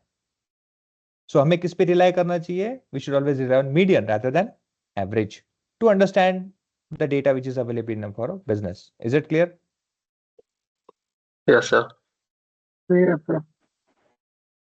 Yes, sir. ओके, सो कभी भी किसी भी वैल्यू को जो आप एनालिसिस करते हो ऑन द फर्स्ट अपीयरेंस और लेट्स से ऑन अ फर्स्ट अप्रोच, जैसे फॉर एग्जांपल आपको कोई पूछेगा भाई मेरे सेल्स में प्रॉब्लम चल रहा है, अभी वो सेल्स प्रॉपर नहीं हो रहे हैं, तो आप क्या बोलेंगे? ऑब्वियसली सर आपका एवरेज सेल्स क्या था मुझे बताइए तो थोड़ा, उसके हिसाब से अभी की वैल्यू हम चेक करते हैं। एवरेज सेल, फिर से एवरेज पे आ गया, फिर आप बोलोगे अच्छा लेट्स से आप कोई एग्जाम दे रहे हो, उसमें ना आपने चेक किया कि ऑन एन एवरेज कितना मार्क्स आता है किसी भी प्रीवियस एग्जाम के हिसाब से, तो आप प्रिपेयर करोगे हाँ भाई उतना एवरेज तो मार्क्स आ ही जाता है, बट मुझे कितना हार्ड प्रिपेयर करना है, कितना अगर मैं कम प्रिपेयर करूंगा, तो ये किस पे बेसिस में? अगेन एवरेज पे। People who are doing MPSC UPSC वो क्या करते हैं? एवरेज कितना आवर्स हमें स्टडी करना पड़ेगा वो भी देखते हैं, वो फिर भी एवरेज ही देखते हैं। So everything in the world और let's say in our surrounding is always compared with average value to the value which is there, हमेशा होता है। But as an data analyst or statistician, you should also think that instead of average, because average is always getting affected because of these outliers. Okay, कोई बंदा हो सकता है कि शायद वो 20 घंटे पढ़ाई कर रहा होगा, isn't it? सब 4 घंटे सोता होगा, बट क्या सबका सब वही करना चाहिए? That is out of a question, नहीं करना चाहिए। Health is also required which should be followed। हो सकता है कि भाई एक ही साल में उतना किया उसको पास हो गया चले गया, बट 4-5 साल अगर मैं वो करूंगा तो भाई मैं तो ऐसे ही मर जाऊंगा, isn't it? That should not be there। So कोई एक बंदा कर रहा है तो मुझे करना चाहिए, ऐसा नहीं होना चाहिए। ओके, क्योंकि हमारा कंसर्न क्या होता है? Most of the people what they are doing we should follow that. Most of the people, याद रखिएगा, most of the people, average के बारे में बात कर रहे हैं हम, किसी एक सर्टन पर्सन के बेसिस में नहीं बोलते। किसी को अगर 1 करोड़ का पैकेज मिला है, हाँ मैं भी वही लूंगा, तो आपको उस तरह का डेडिकेशन, उस तरह का वर्कआउट, उस तरह से आपको उतना टाइम स्पेंड और उतना आपको पेशेंस रख के काम करना होगा। Again it is not assured कि वही मिले, उससे ज्यादा भी मिल सकता है, उससे कम भी मिल सकता है। तो आप क्या करोगे? अभी कम ज्यादा कैसे डिसाइड करेंगे? बिकॉज अगेन एवरेज पे कंफर्म होता है। सो everything in the world is always compared with average, but on an instant ये ध्यान रखिएगा एवरेज के अलावा मीडियन भी होता है जिसे हम कंपेयर करने के लिए वर्कआउट करना पड़ता है, which is much more wiser. Clear है? Yes, sir. Yes. ओके, अब क्वेश्चन ये आता है सर फिर मोड कहाँ आता है? यस, मोड में भी आता है। Hello okay, mode hello basically sir आपको, हाँ बोलिए। सर ते तुम्ही म्हणालो मीडियन यूज करायचं तर मग मीन कुठं यूज करायचं मीडियन कुठे यूज करायचं डिफर कसं करायचं ओके, आत्ता मी का बरं असं म्हणलं की मी नका वापरू? म्हणजे तुम्ही म्हणलं ना परफेक्शन साठी मीडियन हे बरोबर यायले ना आता इथं हा का म्हणलं सर? रेफर पॉइंट बरोबर भेटायले म्हणजे हा ना, ते का रेफर पॉइंट बरोबर भेटायला? So there may be extreme values in the data set. Obviously आपके डेटा सेट में देखो, अभी के लिए आपको छोटा डेटा सेट लग रहा है ना, क्योंकि आपको दिख रहा है यहाँ पे एक 1,50,000, मगर सोचिएगा जब लाख लाख ऐसे नीचे नीचे नीचे आपको जाना पड़ेगा, उस समय तो ये पॉसिबल नहीं ना कि हम एक पर्टिकुलर किसी वैल्यू को या फिर उस एक्सट्रीम वैल्यू को फाइंड आउट करें, और अगर फाइंड आउट करने ही चलेंगे तो it will be very difficult. हो सकता है एक की जगह 5-6 मिले। So should we rely directly on average और should we rely on median? So it is always wise कि आप मीडियन पे हमेशा रिलाई करें, मीडियन वैल्यू को रेफर करें। ओके ओके सर ओके, अच्छा दूसरा क्वेश्चन जो आपने कहा था, ऐसा कौन सा सिनेरियो है कि फिर हमें एवरेज का डिफरेंशिएट कैसे करें? It is very good question. Now let me explain you that. For example पकड़ लो कि आपके पास में जैसे इंस्टेंस है यहाँ पे, जैसे ये एक डेटा है और ये एक डेटा है। ओके, नाउ आपने यहाँ पे देखा, देखो आपको इसका आपने एवरेज निकाला और ये भी एवरेज निकाल लिया। अब करना क्या है, देखो मैं इसी इसी वैल्यू का मीडियन निकाल देता हूँ यहाँ पे, median median of which this, The same 55. ये आ गया 67, ये आ गया आपका 4 year. Okay, I will take this also. अब ये देखो, अब जहां पे आपके डेटा सेट में ये वैल्यू और ये वैल्यू को कंपेयर करो और ये वैल्यू कंपेयर करो, मतलब एक एवरेज है और एक है मीडियन, दोनों में डिफरेंस है क्या? ज्यादा नहीं है, इजंट इट? वेयर यहाँ पे डिफरेंस बहुत ज्यादा है। क्लियर है गाइस? है ना यस डिफरेंस? सर। तो इससे क्या Yes, समझ में आता है yes. आपको? अगर sir. एवरेज, yes, हाँ, sir. अगर एवरेज और मीडियन के बीच में बहुत डिफरेंस है तो मेक श्योर कि इतना समझ जाना कि वहां पे कुछ ना कुछ गड़बड़ है। बट वेरएज अगर दोनों में डिफरेंस नहीं है, थोड़ा सा है बट ज्यादा नहीं है, तो क्या है, समझ जाना है कि ठीक है, डेटा ठीक ठाक है, इतना कुछ उसमें डिविएशन या फिर इतना कुछ उसमें इशू नहीं है। इंस्टेंटली समझ जाएगा आपको। क्लियर है? हो sir. Yes, sir. Okay, Yes, sir. ठीक है, गुड हो क्वेश्चन था, पूछ जाइए, कोई इशू नहीं। हाँ बोलिए अर्जुन। और कुछ था क्वेश्चन, कुछ पूछ रहे थे, बीच में ने इंटरप्ट कर दिया। नाही सर, झालं। ओके, ठीक है। अब बात आती है मोड की।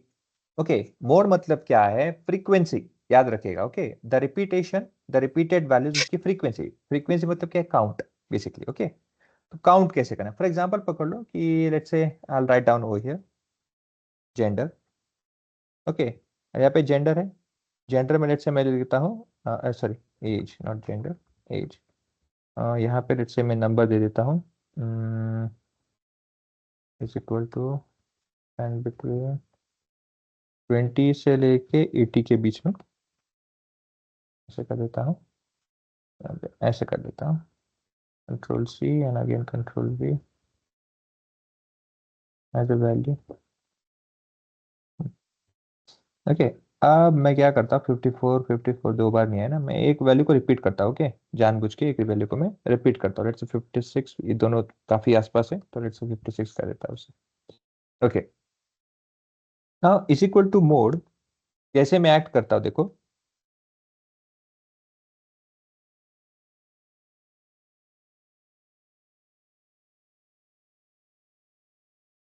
मोड आ गया आपका 56। 56 मतलब क्या? सी आपकी डेटा में अभी तो छोटा, now I am actually applying on small data set. Okay, तो just understand the logic. For large data set also it will be same, कोई अलग नहीं है। ये जो कॉलम एज का है इसी पे अप्लाई करना है। आप अभी के लिए इस पे कर रहे हो, कल जाके हो सकता है कि पूरे डेटा सेट पे करो, but any how this will be your reference. Okay, so it's a small data set, उसका रेफरेंस आपको बड़े में ही करना है, उससे कुछ ज्यादा अलग नहीं है। ओके, नाउ हम क्या कर रहे हैं, यहाँ पे हर एक वैल्यू को ऑब्जर्व कर रहे हैं, और ऑब्जर्व करते आपको पता चलता है कि दो वैल्यूज है, ये जो वैल्यू है 156, ये दो बार हुआ है रिपीट। कितने बार? दो बार हुआ है। वही वैल्यू आपको यहाँ पे मोड करके मिली है। मतलब क्या हुआ है? Any value who has repetitive, okay, who has its repetitions more than 1 2 3 4 5, से मोर देन 1 and 1 और मोर देन, ओके, तो उसका मतलब क्या है? उसको हम मोड कंसिडर करेंगे। Okay, any value who has repetitions in your data set, the value which is having the most repetitions in your data set will consider as a mode. जैसे for example बताता हूं, कल जाके आपके data set में late से 64 भी आ गया। अब आप बोलोगे सर ये तो दो डेटा सेट हो गए, दो, सॉरी, दो आपके मोड हो गए। हाँ करेक्ट है, दो मोड होते हैं ना। देखो मैं आपको क्या करता हूँ, यहाँ पे दिखाता हूँ उसको। ये है, अब दो है, दोनों है, देखो आंसर भी आया। अच्छा, इसका फंक्शंस क्या यूज होता है, कैसे करना है मैं आपको बताऊंगा, बट अभी के लिए बस ध्यान रखो कि ये दो मोड है, isn't it? Side by side नहीं, से भी ध्यान रखो। ओके, कि मैं जो लिख रहा हूँ यहाँ पे फंक्शंस वगैरह नोट डाउन करके उसे यूज करो, ध्यान रखो कौन सा कर रहा हूँ मैं, उसका मैं एक्सप्लेनेशन दूंगा बाद में आपको। सो यहाँ पे क्या है, मैं अभी मोड यूज कर रहा हूँ। मोड में दो टाइप होता है, सिंगल होता है, मल्टी होता है। ओके ना, अब यहाँ पे दोनों वैल्यू आ गए तो यस, अगर यहाँ पे मल्टीपल है, जैसे यहाँ इसका 29 को मैं 20 को 29 करता हूँ, देखो तीन भी आएंगे। तो डेटा सेट में ऐसा कोई कंपल्शन नहीं है कि एक ही वैल्यू होता है जो रिपीट होता है, या फिर एक ही वैल्यू जिसका सबसे ज्यादा रिपीट होगा, ऐसे कुछ भी नहीं है, मल्टीपल भी हो सकता है। तो ऐसे केस में क्या है, you can have multi mode और यू कैन यूनी मोड, और you can have multi mode also. Uni mode, bi mode, multi mode. यूनी मोड मतलब एक सिंगल वैल्यू जो रिपीटेडली ज्यादा बार आया है, जो हमारे फर्स्ट केस में था। Then you have bi mode, दो वैल्यू जो रिपीटेडली आ रहे हैं continuous with the same numbers. अब बाय मोड मतलब क्या, देखो अगर आपके डेटा सेट में ये दो है तो उसने भी दो होना चाहिए। अगर कहीं गलती से जाके यहाँ पे देखो, मैं यहाँ पे क्या कर देता हूँ, 64 कर देता हूँ इसको, तो क्या होगा, अभी बैलेंस चेंज हो जाएगा। देखो क्या हो गया, आपके डेटा सेट पूरा सिर्फ 64 ही आएगा। मतलब क्या, सबसे ज्यादा रिपीटेड कौन सी है, ये वाली वैल्यू 64, बाकी उतना काउंट नहीं है। बेसिकली काउंट है ये। काउंट मतलब क्या, 64 के कितने काउंट है, 3 है। 56 के कितने हैं, 2 है। 29 का कितना है, 1 है। तो फ्रीक्वेंसी सबसे ज्यादा किसकी हो गई? 64 की। That's why 64 is your answer. Is it clear guys? Yes, sir. Yes, sir. Yes, sir. Yes, sir. Okay, Yes, sir. Yes, sir. अब इसको प्लॉट करते समय आप देखोगे तो इफ आई लेट्स से मुझे अगर ये प्लॉट करना है, ओके, तो अभी एक देखो मैं क्या करूंगा, ऐसे सेलेक्ट करूंगा, ऐसे यहाँ पे आता है, इसको ऐसे प्लॉट कर देता हूँ। ओके, अब इस तरह से, मगर इसमें क्या पता चल रहा है? इसमें तो मुझे पता चल रहा है हाँ भाई कोई फर्स्ट रिकॉर्ड 30 का है एज किसी का, हाँ यहाँ पे बिटवीन 60-70 है, कुछ तो भी है, चलो ये एजेस है। बट मुझे यहाँ पे कहाँ पता चल रहा है कि किसकी फ्रीक्वेंसी क्या है? I can not read it over here. Scatter plot पे कहाँ पता चलेगा मुझे? इसके लिए आपको ये प्लॉट यूज नहीं करना है, स्कैटर प्लॉट बेसिकली। ओके, इसके लिए आपको क्या करना है? हिस्टोग्राम यूज करना पड़ेगा। अब हिस्टोग्राम क्या होता है? Let me tell you that also. First let me create the data and then I will get back to you. Okay, ये 50 से इसको मैं थोड़ा ये चेंज कर देता हूँ।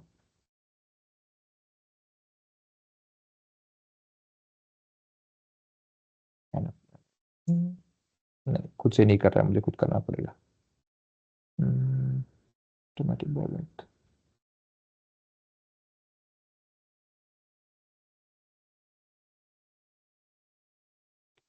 29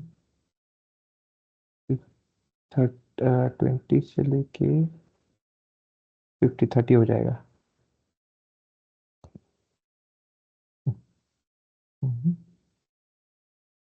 20 से लेके 50, ये 30 का है। देन 50 से लेके 70 करना पड़ेगा, उसके लिए मिलेगा मुश्किल रख देता हूँ। बैठेगा नहीं है। ठीक है, काम करते हैं, इस पे भी रिलाई नहीं करेंगे, हम खुद का बना देंगे।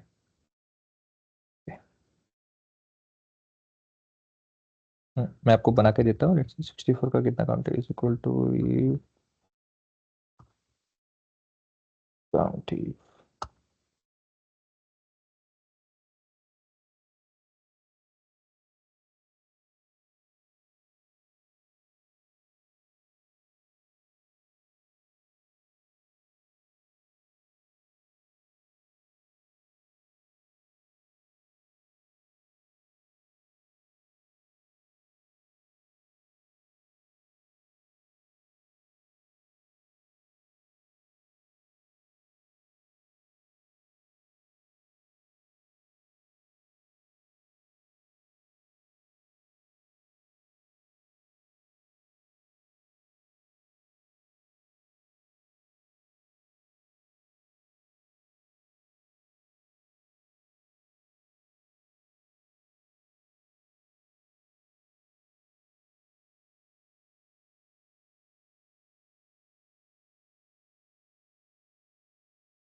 हम्म,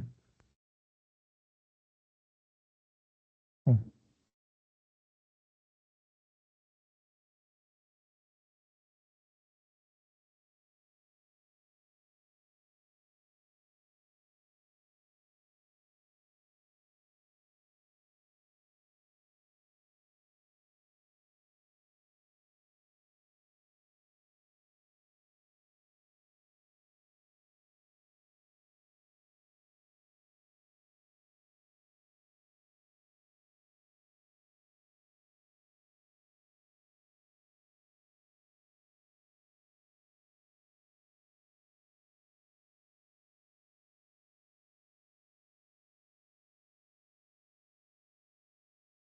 हम्म।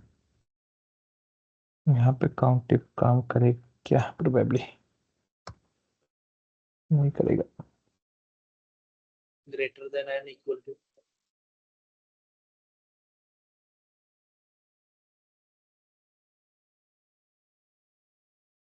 Greater than greater than equal to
इसका थोड़ा लिमिटेशन है, ठीक है।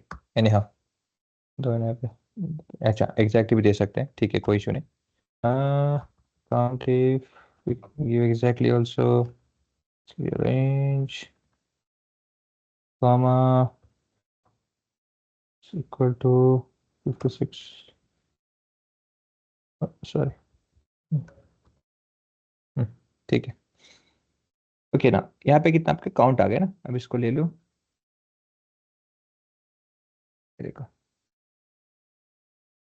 दो कैसे आ गए, ओह ठीक है।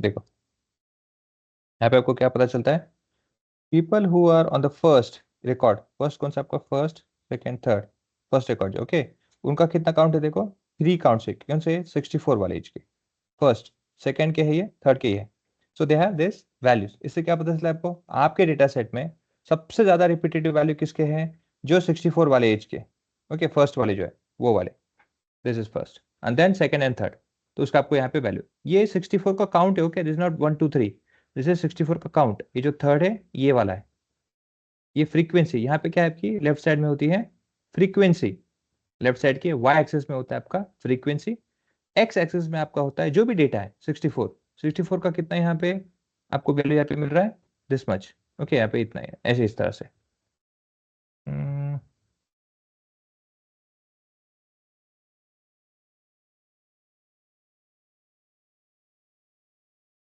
वैल्यू आ रहा है, अच्छा इसके लिए चेंज हो रहा है, ठीक है।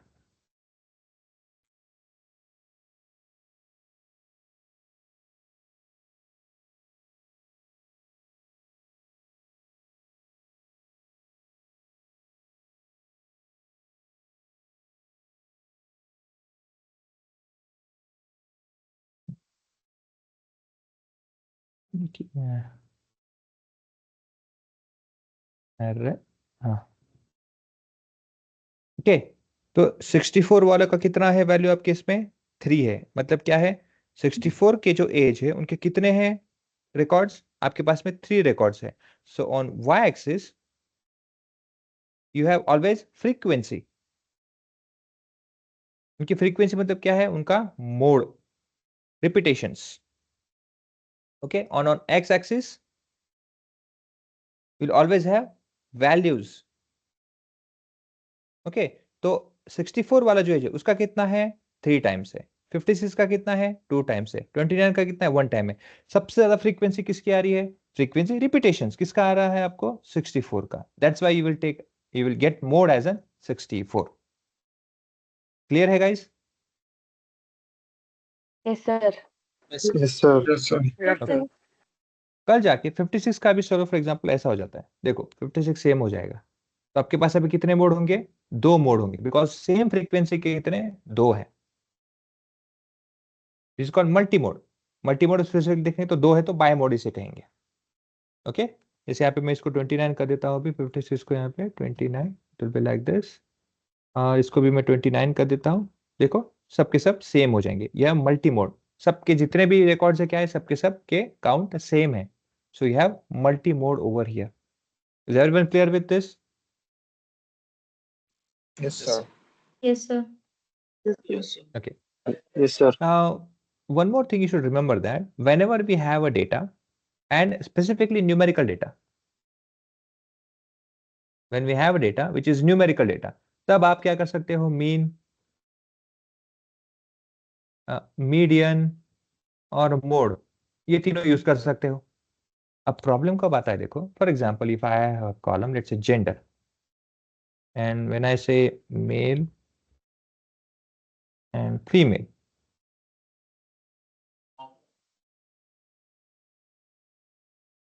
ओके नाउ अब मैं इसमें अगर मोड लगाऊंगा इज इक्वल टू मोड, अब प्रॉब्लम क्या होगा, मल्टी लगाओ कुछ भी लगाओ, ओके अगर मैं इसे देता हूं काउंट करने के लिए, वो आंसर ही नहीं देगा, because it is not applicable, if there is numbers then I can get the values. How can I get, or let's say how can I work on this?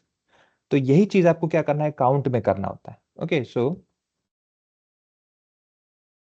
Count if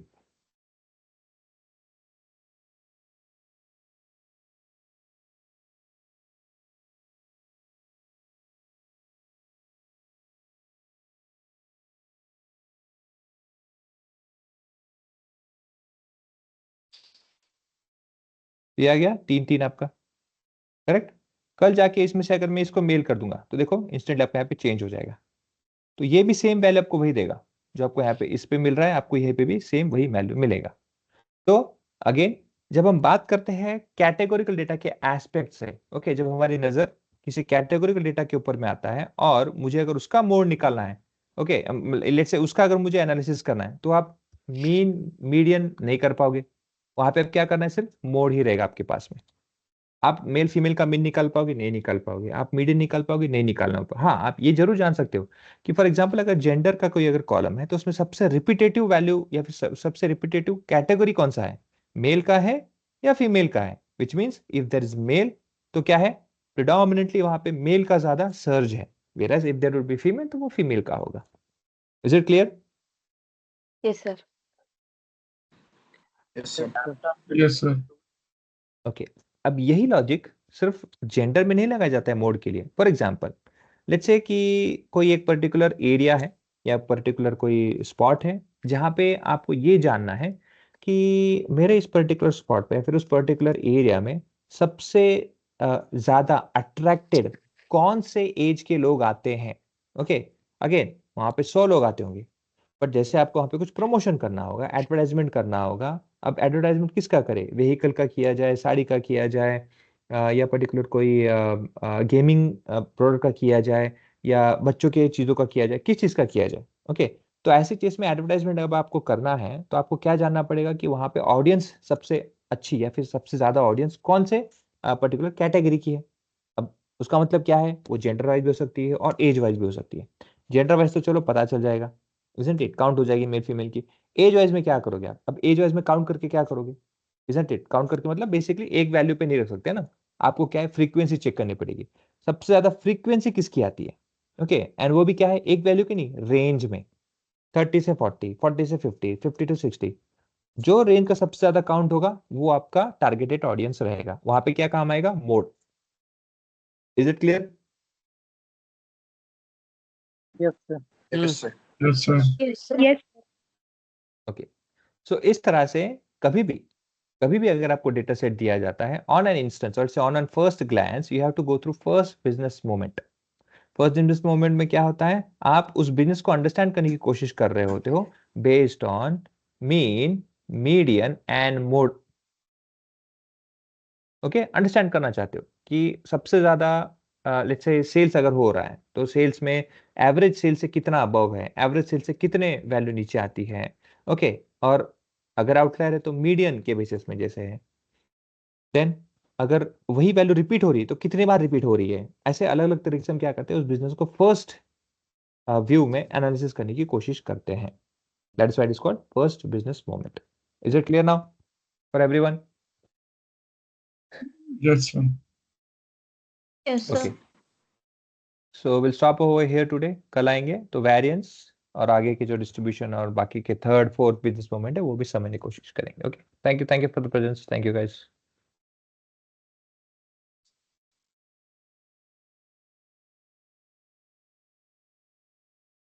Hello, sir. Yes, बोलिए ना.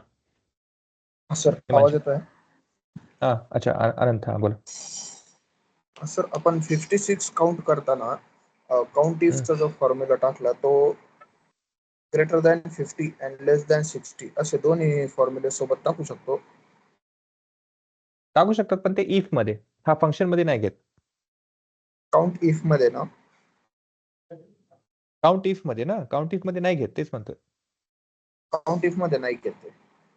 हा, if मध्ये टाकू शकतात. Specific if जर आपण वापरलं ना इफ म्हणून, हो, तर हो. तिथं अँड मधून काय होतं की तो अँडला as an operator, logical operator म्हणून कन्सिडर करतो आणि मग हे करतो. इथं टेक्स्ट कन्सिडर करतो ना तो, त्यामुळे होत नाही. हो, हो. थँक्यू. ओके. हा हिमांशु बोला ना, तुमचा हात वरती. सर ये पूछ रहे थे कि जैसे आप बता रहे हैं तो फिगर के थ्रू तो हम लोग समझ पा रहे हैं, बट एक्सेल का यूज हमें कौन पढ़ाएगा? कौन पढ़ेगा? आप एक्सेल का ही तो मैं पढ़ा रहा हूँ ना आपको, और पढ़ा एक्सेल तो में ही कर रहे हैं ना हैं, हम। बट हम लोग को हाँ कर रहे थे, बट हम लोग ये नहीं समझ पा रहे कब कहाँ से क्लिक करके क्या क्या वो greater don't worry then don't equal worry, to अब अभी इसका नहीं नहीं, अभी टेंशन मत लो, अभी सिर्फ ऑब्जर्व करो. हम एक डेटा सेट लेंगे ना, उस डेटा सेट पे हम अप्लाई करेंगे ना मेथोडोलॉजी, बताऊंगा आपको, डोंट वरी. ओके, अभी तो सिर्फ थियरी आपको बस समझा रहा हूँ मैं कि कंसेप्ट क्या होता है ना. We will get back to that also. Okay sir, yes thank Gitanjali बोलिए. ऍक्च्युली सर तुम्ही जे फॉर्म्युलेज यूज करत आहे ते म्हणजे आम्हाला म्हणजे सेशन चालू असतानाच नोट डाऊन करायचे आहेत की तुम्ही सेपरेटली आम्हाला ते देणार आहात? म्हणजे नाही, तुम्ही नोट डाऊन करून फॉर्म्युलाज ठेवा. यूज करत आहात ना, नो तर हा ते नोट आउट करून ठेवा. शिकवता हा शिकवताच आलं नोट लक्षात डाऊन माझ्या. करायचे आहेत का? हा शिकवता शिकवता नोट डाऊन करा, पण जरी नाही समजलं तरी काही इश्यू नाही, कारण व्हिडिओ मध्ये असणार आहे ना. तर मी काय करतो, तुम्हाला एक लिस्ट बनवून देईल, त्यात काही इश्यू नाही. ओके, पण नोट डाऊन करून ठेवा. ओके, इट्स नॉट, कारण होऊ हो, शकतं की ते कदाचित नोट डाऊन तर एखादा करणार स्किप करतं. आहेतच, पण तेच, येस येस, पण सर म्हणजे देईल कुठे देईल मी कुठला देईल. वापरायचा त्या तेच. ओके. नाही, मी तुम्हाला शीट शेअर करणार आहे ना, जे आपण एक्सेलवर काम करणार आहे ना, ते शीट तुम्हाला शेअर करणार आहे मी, त्याच्यामध्ये सगळं असेल. ओके. Okay sir. येस अमर बोला ना. सर जे आता आपण स्टॅटिस्टिक घेत आहोत ना, की एक्सेल घेत आहोत? स्टॅटिस्टिक्स. स्टॅटिस्टिक. ओके. आणि याच्यानंतर म्हणजे आता जे टॉपिक राहणार जसं पायथन झालं किंवा पॉवर बीआय वगैरे, तर आपण ते पायथन वगैरे केव्हा घेणार आहात? म्हणजे याच्यानंतर की नंतर अजून 2-3 हे राहतात नाही, ह्याच्यानंतर माय टॉपिक्स? सिक्वेल असणार आहे. हा, ह्याच्यानंतर माय सिक्वेल असणार आहे, मग पायथन आणि मग पॉवर बीआय. ओके. आणि सर जे एक मायस्क्यूएल आहे आणि एक मायक्रोसॉफ्ट एसक्यूएल आहे, तर याच्यात जे फरक खूप जास्त राहतो की नॉर्मलच राहतो? नाही, ऍक्च्युली काय होतं की खूप कमी, बेसिकली असं म्हणू शकतात की एखादा फंक्शन्स मध्ये डिफरन्स असतो, पण लिहिताना जे तुम्ही लिहितात, फॉर एक्झाम्पल जसं आपण इथं सिलेक्ट स्टार फ्रॉम जे काय असेल ते same, it would be same. हा, डेलिमीटर वापरताना तिथं वापरताची गरज नाही, जसं मायक्रोसॉफ्ट मध्ये डेलिमीटरची गरज नाही आहे, तसं मायसिक्वल मध्ये डेलिमीटरची गरज असतं. असं काही थोडंसं डिफरन्स असतं, बट लँग्वेज चेंज होत नाही, it will be same. Okay sir.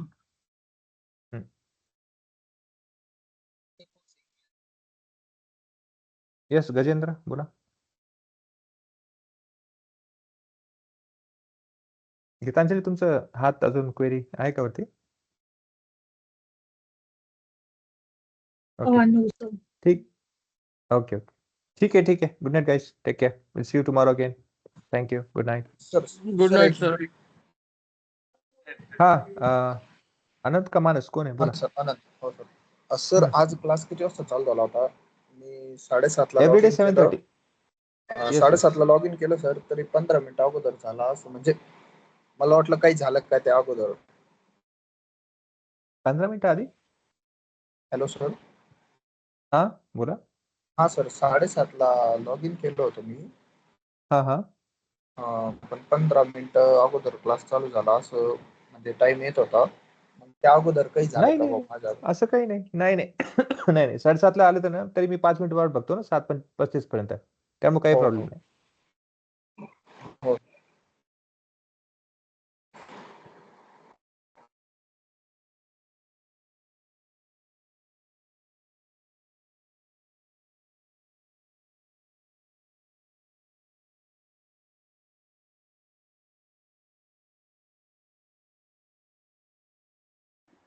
Himanshu,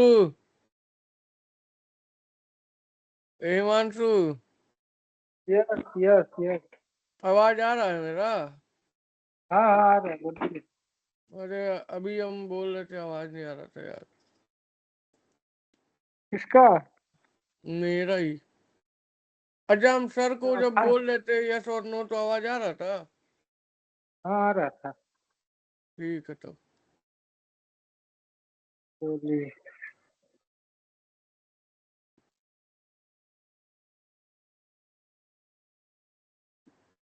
अब लीव कर देना.